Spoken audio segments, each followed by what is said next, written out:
ஒரு நிமிடம். இன்றைய தியானம். ஒரு ஊரில் ஒரு முன்கோபக்கார சிறுவன் ஒருவன் இருந்தான்.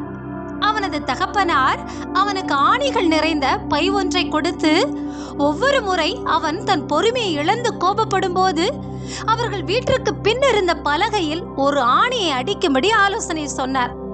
முதல் நாள் அவன் 28 ஆணியை அடித்திருந்தான். சில நாட்கள் சென்றன. தன் கோபத்தை அடக்க அவன் கற்றுக்கொள்ள ஆரம்பித்ததால் தினசரி அவன் அடிக்கும் ஆணிகளின் எண்ணிக்கையும் குறைந்து கொண்டே வந்தது.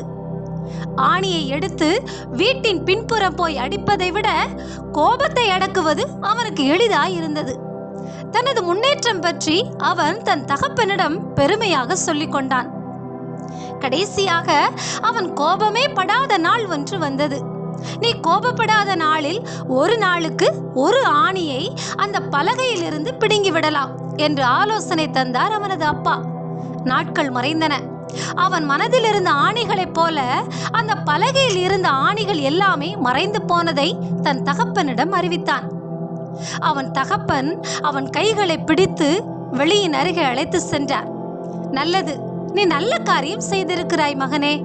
ஆனால் அந்த பலகையில் இருக்கிற ஓட்டையை பார்த்தாயா? பலகை எப்பொழுதும் பழைய நிலைமைக்கு வரவே முடியாது. இப்படித்தான் நீயும் கோபத்தில் வார்த்தைகளை கொட்டும்போது அந்த வார்த்தைகளும் பிறர் மனங்களில் வெடுக்களை உண்டாக்கிவிடும். ஒரு மனிதனை நீ குத்திவிட்டு கத்தியை வெளியே எடுத்து விடலாம். நீ எத்தனை முறை வேண்டுமானாலும் மன்னிப்பு கேட்கலாம். ஆனால் குத்தின அந்த காயம் அப்படியே தான் இருக்கும் என்றார். இப்பொழுது அந்த சிறுவன் நன்றாக புரிந்து கொண்டான். இனிமேல் அவனுக்கு ஆணிகளோ பாடங்களோ அவனுக்கு தேவையில்லை.